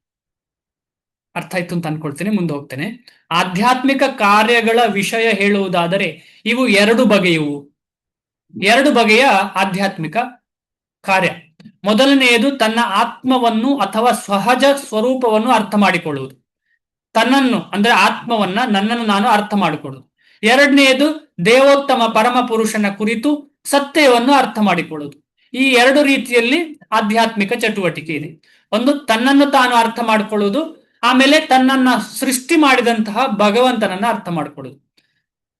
ಈ ರೀತಿಯಲ್ಲಿ ಎರಡು. ಇದರ ಬಗ್ಗೆ ಕೂಡ ನಾವು ಹಿಂದೆ ಮಾತಾಡಿದ್ದೇವೆ, ಡಿಸ್ಕಷನ್ ಮಾಡಿದ್ದೇವೆ. ಭಗವದ್ಗೀತೆಯು ವಾಸ್ತವವಾಗಿ ಇರುವಂತೆ ಅದರ ಮಾರ್ಗವನ್ನು ಅನುಸರಿಸುವವನು ಆಧ್ಯಾತ್ಮಿಕ ಜ್ಞಾನದ ಈ ಎರಡು ಭಾಗಗಳನ್ನು ಸುಲಭವಾಗಿ ಅರ್ಥ ಮಾಡಿಕೊಳ್ಳಬಹುದು. ಬರೀ ನಾನು ಆತ್ಮ ಅಂತ ತಿಳ್ಕೊಂಡ್ರೆ ಏನು ಪ್ರಯೋಜನ ಇಲ್ಲ. ಭಗವಂತನ ಅಂಗ ನಾನು ಅಂತ ತಿಳ್ಕೊಳ್ಳುವುದೇ ಸಂಪೂರ್ಣ ಜ್ಞಾನ, ಸಂಪೂರ್ಣ ಭಕ್ತಿ. ಭಗವಂತನ ವಿಭಿನ್ನ ಅಂಶವಾಗಿ ಆತ್ಮದ ಪರಿಪೂರ್ಣ ಜ್ಞಾನವನ್ನು ಪಡೆಯುವುದು ಅವನಿಗೆ ಕಷ್ಟವಾಗುವುದಿಲ್ಲ. ಇಂತಹ ಅರಿವು ತುಂಬಾ ಉಪಯುಕ್ತವಾದದ್ದು. ಇದೇ ನಿಜವಾದ ಜ್ಞಾನ. ಏಕೆಂದರೆ ಆತನು ಭಗವಂತನ ಆಧ್ಯಾತ್ಮಿಕ ಕಾರ್ಯಗಳನ್ನು ಸುಲಭವಾಗಿ ಅರ್ಥ ಮಾಡಿಕೊಳ್ಳಬಲ್ಲ. ಈ ಅಧ್ಯಾಯದ ಪ್ರಾರಂಭದಲ್ಲಿ ಭಗವಂತನೇ ತನ್ನ ಆಧ್ಯಾತ್ಮಿಕ ಕಾರ್ಯಗಳನ್ನು ಚರ್ಚಿಸಿದ್ದಾನೆ. ಯಾವುದೆಲ್ಲ ಮಾಡಬೇಕು, ಯಾವ ರೀತಿಯಲ್ಲೆಲ್ಲ ಯಜ್ಞ ಮಾಡಬೇಕು ಅಂತ ಚರ್ಚಿಸಿದ್ದಾನೆ. ಗೀತೆಯ ಉಪದೇಶವನ್ನು ಅರ್ಥ ಮಾಡಿಕೊಳ್ಳದವನು ಶ್ರದ್ಧಾಹೀನನು. ಹಿಂದಿನ ಶ್ಲೋಕದಲ್ಲಿ ನಮಗೆ ಅರ್ಥ ಆಗಿದೆ. ಯಾವುದು ಅಪೌರುಷೇಯ ಗ್ರಂಥವನ್ನು ಅರ್ಥ ಮಾಡಿಕೊಳ್ಳಲಿಕ್ಕೆ ಬಯಸದವನು ಶ್ರದ್ಧಾಹೀನನು, ಅಜ್ಞಾನಿ, ಅಜ್ಞ ಅಶ್ರದ್ಧಾನಃ. ಭಗವಂತನು ಅವನಿಗೆ ನೀಡಿದ ಅಲ್ಪ ಸ್ವಾತಂತ್ರ್ಯವನ್ನು ದುರುಪಯೋಗ ಮಾಡಿಕೊಳ್ಳುತ್ತಿದ್ದಾನೆ ಎಂದು ಭಾವಿಸಬೇಕು. ನಮಗೆಲ್ಲ ಸ್ವಲ್ಪ ಸ್ವಾತಂತ್ರ್ಯ ಭಗವಂತ ಕೊಟ್ಟಿದ್ದಾನೆ. ಆ ಸ್ವಾತಂತ್ರ್ಯ ಭಗವಂತನ ಕಡೆಗೆ ಹೋಗ್ಲಿಕ್ಕೆ ಪ್ರಯೋಜನ ಆಗ್ಬೇಕು ವಿನಃ ಭಗವಂತನಿಂದ ವಿಮುಖವಾಗುವಂತ ಲಕ್ಷಣಗಳಿಗೆ ಆಗ್ಬಾರ್ದದು. ಆದ್ರೆ ಏನಾಗ್ತಾ ಇದೆ, ನಾವು ಭಗವಂತ ಕೊಟ್ಟ ಸ್ವಾತಂತ್ರ್ಯವನ್ನ ನಮ್ಮ ಇನ್ಫೀರಿಯರ್ ಉದ್ದೇಶಕ್ಕೋಸ್ಕರ ಉಪಯೋಗಿಸ್ತಾ ಇದ್ದೇವೆ. ಇಂತಹ ಉಪದೇಶವು ಲಭ್ಯವಿದ್ದರೂ ಭಗವಂತನ ನಿಜ ಸ್ವರೂಪವು ನಿತ್ಯ ಜ್ಞಾನ ಆನಂದಕರವಾದ ದೇವೋತ್ತಮ ಪರಮ ಪುರುಷನೆಂದು ಅರ್ಥ ಮಾಡಿಕೊಳ್ಳದಿರುವವನು ಮೂರ್ಖರಲ್ಲಿ ಮೂರ್ಖನು. ಈ ಸ್ವಾತಂತ್ರ್ಯದ ಬಗ್ಗೆ ಒಂದು ವಿಚಾರ ಹೇಳಿ ಮುಂದೆ ಹೋಗೋಣ. ಇನ್ನು ಮುಂದೆ 6 ಅಧ್ಯಾಯದಲ್ಲಿ ಬರ್ತದೆ, ಭಗವಂತ ಬೇರೆ ದೇವರ ಕಡೆಗೆ ಯಾರಿಗಾದ್ರೂ ಭಕ್ತಿ ಇದ್ರೆ ಅದಕ್ಕೆ ಉತ್ತೇಜನವೇ ಕೊಡ್ತಾರೆ ಭಗವಂತ ಅಂತ ಉಂಟು, ಆಗ್ಲಿ ಅಂತ ಹೇಳ್ತಾರೆ. ನಮಗೆಲ್ಲ ಯಾಕೆ ಭಗವಂತ ಗೊತ್ತುಂಟಲ್ಲ, ಭಗವಂತನೇ ಸರ್ವಶ್ರೇಷ್ಠ, ಅವ್ರು ಯಾಕೆ ಇದಕ್ಕೆ ಸಪೋರ್ಟ್ ಮಾಡ್ತಿದ್ದಾರೆ ಅಂತ. ಅದು ಯಾಕೆ ಅಂತ ಹೇಳಿದ್ರೆ ಭಗವಂತ ಎಲ್ಲರಿಗೂ ಸ್ವಾತಂತ್ರ್ಯ ಕೊಟ್ಟಿದ್ದಾರೆ. ಯಾರಾದ್ರೂ ಇಚ್ಛೆ ಪಟ್ರೆ ಅದನ್ನ ಆಕ್ಸೆಪ್ಟ್ ಮಾಡ್ಲೇಬೇಕಾಗ್ತದೆ. ಭಗವಂತ ಆಕ್ಸೆಪ್ಟ್ ಮಾಡುದಿಲ್ಲ ಅಂತಂದ್ರೆ ಆ ಸ್ವಾತಂತ್ರ್ಯಕ್ಕೆ ಬೆಲೆ ಇಲ್ಲ. ಭಗವಂತ ಫ್ರೀ ವಿಲ್ ಸ್ವಾತಂತ್ರ್ಯ ಕೊಟ್ಟಿದ್ದಾರೆ ಅಂತ ಹೇಳಿದ್ರೆ ಅದು ನಮ್ಗೆ ಭಗವಂತನ ಕಡೆಗೆ ಅಲ್ಲದಿದ್ರೂ ಭಗವಂತ ಓಕೆ ಅಂತ ಹೇಳ್ತಾರೆ. ಯಾಕಂದ್ರೆ ಆ ಸ್ವಾತಂತ್ರ್ಯ ಕೊಡೋದ್ರ ಅರ್ಥವೇ ಅದಲ್ವಾ. ಸ್ವಾತಂತ್ರ್ಯ ಕೊಟ್ಟು ರಿಸ್ಟ್ರಿಕ್ಟ್ ಮಾಡ್ತಾ ಇದ್ದೇನೆ ಅಂತ ಹೇಳಿದ್ರೆ ಅದಕ್ಕೆ ಸ್ವಾತಂತ್ರ್ಯ ಉಂಟ. ಆದರೆ ಭಕ್ತರು ಹಾಗಲ್ಲ. ಭಕ್ತರು ಇದರ ತದ್ವಿರುದ್ಧ. ಭಕ್ತರು ಭಗವಂತನ ಕಡೆಗೆ ಹೋಗ್ಲಿಕ್ಕೆ ಮಾತ್ರ ಪ್ರಯತ್ನ, ಎಲ್ಲರನ್ನ ಅವರ ಕಡೆಗೆ ಹೋಗ್ಲಿಕ್ಕೆ ಮಾತ್ರ ಪ್ರಯತ್ನ, ಬೇರೆ ಏನೂ ಇಲ್ಲ. ಈ ವಿಚಾರ ಸ್ವಾತಂತ್ರ್ಯದ ಬಗ್ಗೆ. ಇಂತಹ ಉಪದೇಶವು ಲಭ್ಯವಿದ್ದರೂ ಭಗವಂತನ ನಿಜ ಸ್ವರೂಪವು ನಿತ್ಯ ಜ್ಞಾನಾನಂದಕರವಾದ ದೇವೋತ್ತಮ ಪರಮ ಪುರುಷನೆಂದು ಅರ್ಥ ಮಾಡಿಕೊಳ್ಳದಿರುವವನು ಮೂರ್ಖರಲ್ಲಿ ಮೂರ್ಖನು. ಕೃಷ್ಣ ಪ್ರಜ್ಞೆಯ ತತ್ವಗಳನ್ನು ಕ್ರಮವಾಗಿ ಸ್ವೀಕರಿಸಿ. ತುಂಬಾ ಇಂಪಾರ್ಟೆಂಟ್, ಕ್ರಮವಾಗಿ. ಇವತ್ತು ಯಾರೋ 16 ರೌಂಡ್ ಮಾಡಿದ್ರು, ನಾನು ಮಾಡಿದ್ದೇನೆ, ಇಂಪಾರ್ಟೆಂಟ್, ಫುಲ್ ಸರೆಂಡರ್ ಆಗ್ಬೇಕು ಅಂತ ಹೇಳಿದ್ರೆ ಕೂಡಲೇ ಆಗ್ತದೆ ಅಂತಲ್ಲ. ಅದು ಮನಸ್ಸಲ್ಲಿ ಇಟ್ಟುಕೊಂಡು, ಅದು ಗೋಲಾಗಿಟ್ಟುಕೊಂಡು ಕ್ರಮವಾಗಿ ಮುಂದೆ ಹೋಗ್ಬೇಕು. ಕೃಷ್ಣ ಪ್ರಜ್ಞೆಯ ತತ್ವವನ್ನ ಗೋಲಾಗಿ ಇಟ್ಟುಕೊಂಡು ಕ್ರಮವಾಗಿ ಮುಂದೆ ಹೋಗ್ಬೇಕು. ಒಂದೇ ದಿನ ಆರ್ಟಿಫಿಷಿಯಲಿ ಮಾಡಿದ್ರೆ ಏನು ಪ್ರಯೋಜನ ಇಲ್ಲ. ಆದ ಕಾರಣ ಅವರಿಗೆ ನಿಜವಾಗಿ ಮಾರ್ಗದರ್ಶನ ಅಗತ್ಯ. ನಮಗೆಲ್ಲರಿಗೂ ಮಾರ್ಗದರ್ಶನ ತುಂಬಾ ಅಗತ್ಯ. ಯಾಕಂದ್ರೆ ನಾವು ಏನೇನೋ ನಿರ್ಧಾರ ತಗೊಳ್ತೇವೆ ನಮ್ಮ ಜೀವನದಲ್ಲಿ, ಅದಲ್ಲದೆ ನಮ್ಮ ಆಧ್ಯಾತ್ಮಿಕ ಜೀವನದಲ್ಲಿ ಏನೇನೋ ಹಾಗೆ ಉಂಟಾ ಅಂತ ಹೇಳಿ ಕೂಡ್ಲೇ ಆಸೆ, ನನಗೆ ಇವತ್ತೇ ಭಗವದ್ಧಾಮಕ್ಕೆ ಹೋಗ್ಬೇಕು ಅಂತ ಹೇಳೋ ರೀತಿಯಲ್ಲಿ ಆಸೆ. ಹಾಗೆ ಸಾಧ್ಯ ಇಲ್ಲ ಅಂತ ಹೇಳೋಕ್ಕಿಂತ ಅದು ವಿಧಿಯಲ್ಲ. ನಾವು ವಿಧಿಗೆ ಅನುಸಾರವಾಗಿ ಹೋಗುದು ಇಂಪಾರ್ಟೆಂಟು. ಆ ವಿಧಿ ಏನು ಹೇಳಿದೆ, ಈ ರೀತಿಯಲ್ಲಿ ಮಾಡಬೇಕು ಅಂತ ಹೇಳಿದೆ, ಆ ರೀತಿಯಲ್ಲಿ ಮುಂದೆ ಹೋದ್ರೆ ಒಳ್ಳೇದು. ಆಮೇಲೆ ಭಗವಂತನ ಆಶೀರ್ವಾದ ಇದ್ದು ಇವತ್ತೇ ಆಗುದಿದ್ರೆ ಆಗ್ಲಿ, ಅದರಲ್ಲಿ ಏನು ವಿಚಾರ ನಮಗೇನು. ಆದ್ರೆ ನಮಗೆ ಇವತ್ತೇ ಆಗ್ಬೇಕು ಅಂತ ನಮ್ಮ ಮನಸ್ಸಲ್ಲಿ ಭಾವಿಸುದು ಅದು ವಿಧಿಗೆ ವಿರೋಧವಾಗಿತ್ತು. ಶಾಸ್ತ್ರ ಹೀಗೆ ಅಂತ ಹೇಳಿದಕ್ಕೆ ವಿರುದ್ಧವಾಗಿ ಹೋದ ಹಾಗೆ ಆಗ್ತದೆ. ನಾವು ದೇವತೆಗಳಿಗೆ ಮಾಡುವ ವಿವಿಧ ಯಜ್ಞಗಳು ಬ್ರಹ್ಮನ್ ಫಸ್ಟ್, ಇದು ಬ್ರಹ್ಮೇತಿ, ಬ್ರಹ್ಮನ್ಗೆ ಮಾಡುವ ಯಜ್ಞ, ಬ್ರಹ್ಮಚರ್ಯ ಯಜ್ಞ, ಕೌಟುಂಬಿಕ ಜೀವನದಲ್ಲಿ, ಇಂದ್ರಿಯ ನಿಗ್ರಹದಲ್ಲಿ, ಹಠಯೋಗದ ಆಚರಣೆಯಲ್ಲಿ, ತಪಸ್ಸಿನಲ್ಲಿ, ಐಹಿಕ ಸಂಪತ್ತನ್ನು ತ್ಯಜಿಸುವುದರಲ್ಲಿ, ಇದೆಲ್ಲ ನಾವು ಹಿಂದಿನ ಶ್ಲೋಕಗಳಲ್ಲಿ ಓದಿದ್ದೇವೆ. ವೇದಾಧ್ಯಯನದಲ್ಲಿ ಮತ್ತು ವರ್ಣಾಶ್ರಮ ಧರ್ಮದಲ್ಲಿ ನಿರತರಾಗುವುದಲ್ಲಿ, ಇವೆಲ್ಲವುಗಳಲ್ಲಿ ಮಾಡುವ ಯಜ್ಞ, ಇಂತಹ ವಿವಿಧ ರೀತಿಗಳ ಯಜ್ಞಗಳು ಕೃಷ್ಣ ಪ್ರಜ್ಞೆಯನ್ನು ಎಚ್ಚರಿಸುತ್ತವೆ. ಅಂದ್ರೆ ಈ ಎಲ್ಲ ಯಜ್ಞಗಳು ಕೃಷ್ಣ ಕಾನ್ಶಿಯಸ್ನೆಸ್ಗೆ ಸಪೋರ್ಟಿವ್. ಅಂದ್ರೆ ನಿಧಾನವಾಗಿ ಹಂತವಾಗಿ ಕ್ರಮವಾಗಿ ಮೇಲೆ ಏರುವ ಯಜ್ಞಗಳಿದೆಲ್ಲ. ಎಲ್ಲವೂ ಬೇರೆ ದೇವತೆಗಳಿಗೆ ಮಾಡುವ ಯಜ್ಞ ಆಗ್ಲಿ, ಬ್ರಹ್ಮನಿಗೆ ಮಾಡುವ ಯಜ್ಞ, ಬ್ರಹ್ಮಚರ್ಯ ಯಜ್ಞ, ಕೌಟುಂಬಿಕ ಯಜ್ಞ, ಯೋಗ, ಎಲ್ಲವೂ ವರ್ಣಾಶ್ರಮ ಧರ್ಮ ಎಲ್ಲವೂ ಕೂಡ ನಿಧಾನವಾಗಿ ಕೃಷ್ಣ ಪ್ರಜ್ಞೆಗೆ ಒಬ್ಬ ವ್ಯಕ್ತಿಯನ್ನ ಕರ್ಕೊಂಡು ಬರ್ತದೆ. ಆದ್ರೆ ಭಗವದ್ ಭಕ್ತರು ನಮಗೆ ಸುಲಭವಾಗಿ ನೇರವಾಗಿ ಕೃಷ್ಣ ಪ್ರಜ್ಞೆ ಕೊಡ್ತಾ ಇದ್ದಾರೆ. ಭಾಗ್ಯ ಅಲ್ವಾ ಇದು ಲಿಫ್ಟ್ ಇದ್ದಾಗೆ. ನಮಗೆಲ್ಲ ರೋಗ, ಕೈಕಾಲು ನೋವು, ನನಗೆ ನಡಿಲಿಕ್ಕೆ ಸಾಧ್ಯವಿಲ್ಲ. ಎಲ್ಲಿ 1 ಫ್ಲೋರ್ ನಡಿಬಹುದು. ಈಗಿನ ಬಿಲ್ಡಿಂಗ್ ನಮಗೆ ಗೊತ್ತುಂಟು ಎಷ್ಟು ಫ್ಲೋರ್ ಅಂತ, 30, 40, 50 ಫ್ಲೋರ್ ಎಲ್ಲ ಇರುವಂತದ್ದು. ಲಾಸ್ಟ್ ಮಹಡಿಯಲ್ಲಿ ಮನೆ ಮಾಡಿಕೊಟ್ಟಿದ್ದಾನೆ. ಲಿಫ್ಟ್ ಹಾಳಾಗಿದೆ, ಏನು ಮಾಡುದು, ನಡಿಲಿಕ್ಕೆ ಆಗ್ತದ? ಕೈಕಾಲೆಲ್ಲ ನೋವು, ನನಗೆ ಆಗ್ತಾನೆ ಇಲ್ಲ. ಆದ್ರೆ ಭಕ್ತರ ಹಾಗೆಲ್ಲ ಕೂಡ್ಲೆ ಪವರ್ ಆನ್ ಮಾಡ್ಲಿಕ್ಕೆ ಏನೋ ವ್ಯವಸ್ಥೆ ಮಾಡಿದ್ರು, ಆಮೇಲೆ ಸ್ವಿಚ್ ಹಾಕಿ ನಮ್ಮನ್ನು ಒಳಗೆ ತಳ್ಳಿ ಒಳಗೆ ಇಟ್ಟು ಕೂತ್ಕೊಳ್ಳಿಸಿ ಏನೋ ಮಾಡಿ ಮೇಲೆ ಕರ್ಕೊಂಡು ಹೋಗ್ತಿದ್ದಾರೆ. ನಮಗೆ ಕ್ವಾಲಿಫಿಕೇಶನೇ ಇಲ್ಲ, ನಡೆದು ಹೋಗೋ ಕ್ವಾಲಿಫಿಕೇಶನೇ ಇಲ್ಲ ನಮಗೆ. ಆದ್ರೆ ನಡೆದು ಹೋಗ್ಲಿಕ್ಕೇ ಸಾಧ್ಯ ಇಲ್ಲದವರನ್ನ ಲಿಫ್ಟ್ ಅಲ್ಲಿ ಕರ್ಕೊಂಡು ಬರ್ತಿದ್ದಾರೆ ಭಕ್ತರು ಶಿಲ ಪ್ರಭುಪಾದ.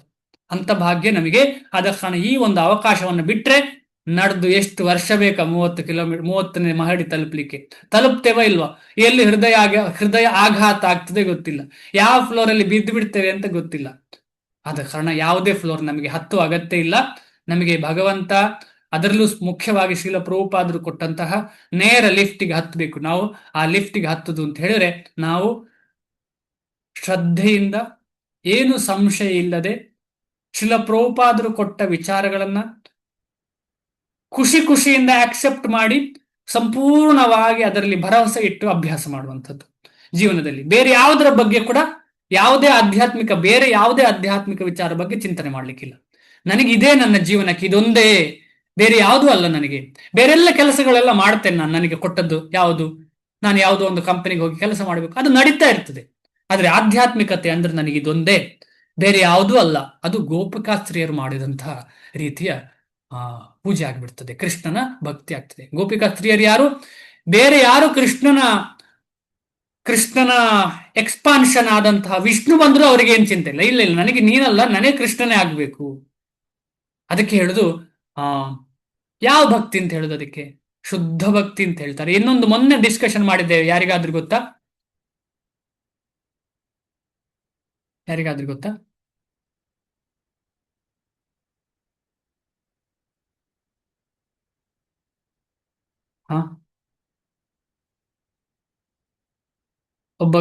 ಒಬ್ಬ ಹೆಂಗಸಿನ ಉದಾಹರಣೆ ಕೊಟ್ಟು ನಾವು ಡಿಸ್ಕಷನ್ ಮಾಡಿದ್ದೇವೆ.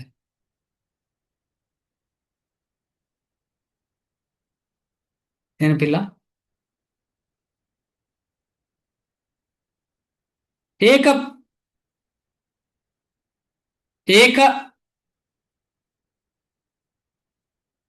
ಒಬ್ಬನೇ ಗಂಡ.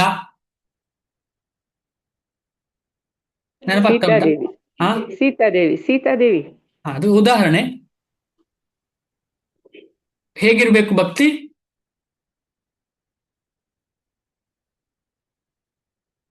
ಒಬ್ಬನೇ ಗಂಡ, ವೇಶ್ಯೆ ಹಾಗೆ ಇರಬಾರದು ಅಂತ ಹೇಳಿ. ನೆನಪಿದ್ಯಾ?